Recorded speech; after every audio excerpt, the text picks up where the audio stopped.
मित्रों, जब भी श्री राम का नाम लिया जाता है तो स्वतः ही हनुमान जी की राम भक्ति का स्मरण हो जाता है। जहां एक ओर हनुमान की राम भक्ति की मिसालें संसार भर में दी जाती है, वहीं श्री राम के छोटे भाई श्री लक्ष्मण जी की अपने बड़े भ्राता के प्रति भक्ति भी अद्भुत थी। माना जाता है कि लक्ष्मण जी की कथा के बिना श्री राम कथा पूर्ण नहीं है। एक बार की बात है, अगस्त्य मुनि अयोध्या आए और लंका युद्ध का प्रसंग छिड़ गया। भगवान श्री राम ने बताया कि उन्होंने कैसे रावण और कुंभकर्ण जैसे प्रचंड वीरों का वध किया और लक्ष्मण ने भी इंद्रजीत और अतिकाय जैसे शक्तिशाली असुरों को मारा। तब अगस्त्य मुनि बोले, हे राम, बेशक रावण और कुंभकर्ण प्रचंड वीर थे, लेकिन सबसे बड़ा वीर तो मेघनाथ ही था। उसने आकाश में स्थित होकर इंद्र से युद्ध किया था और बांधकर लंका ले आया था।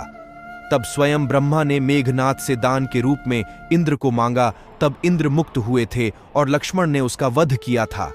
इसीलिए वे सबसे बड़े योद्धा हुए।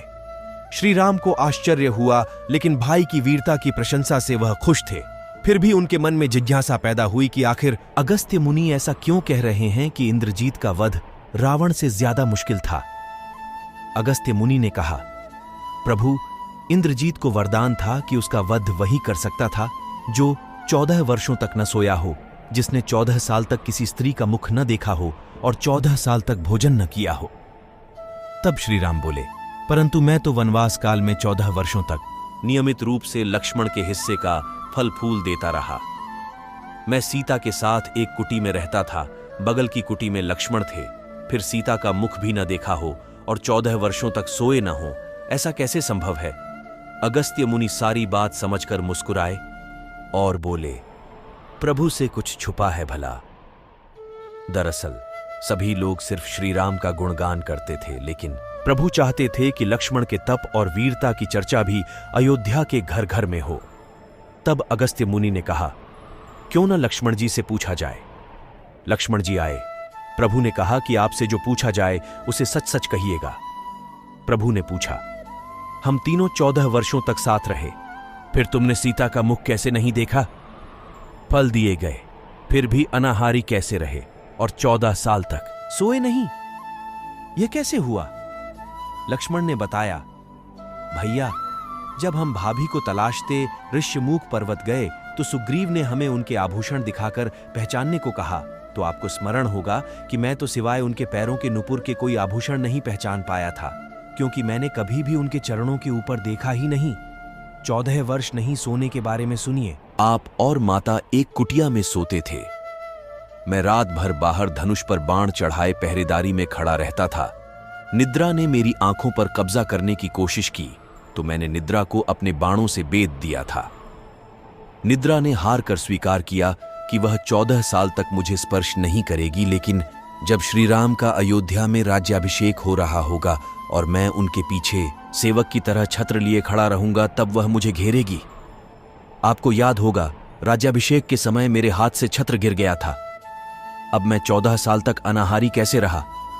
मैं जो फल फूल लाता था, आप उसके 3 भाग करते थे। एक भाग देकर आप मुझसे कहते थे, लक्ष्मण, फल रख लो। आपने कभी फल खाने को नहीं कहा। फिर बिना आपकी आज्ञा के मैं उसे खाता कैसे?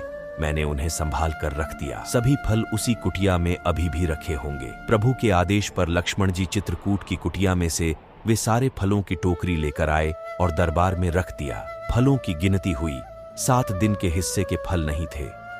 प्रभु ने कहा, इसका अर्थ है कि तुमने 7 दिन तो आहार लिया था।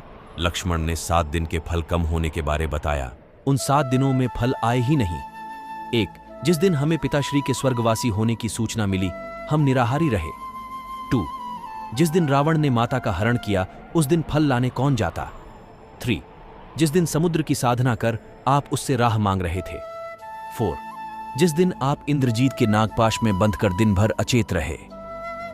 5, जिस दिन इंद्रजीत ने मायावी सीता को काटा था और हम शोक में रहे। 6, जिस दिन मेघनाद ने हमें शक्ति मारी थी। 7, और जिस दिन आपने रावण वध किया, इन दिनों में हमें भोजन की सुध कहां थी?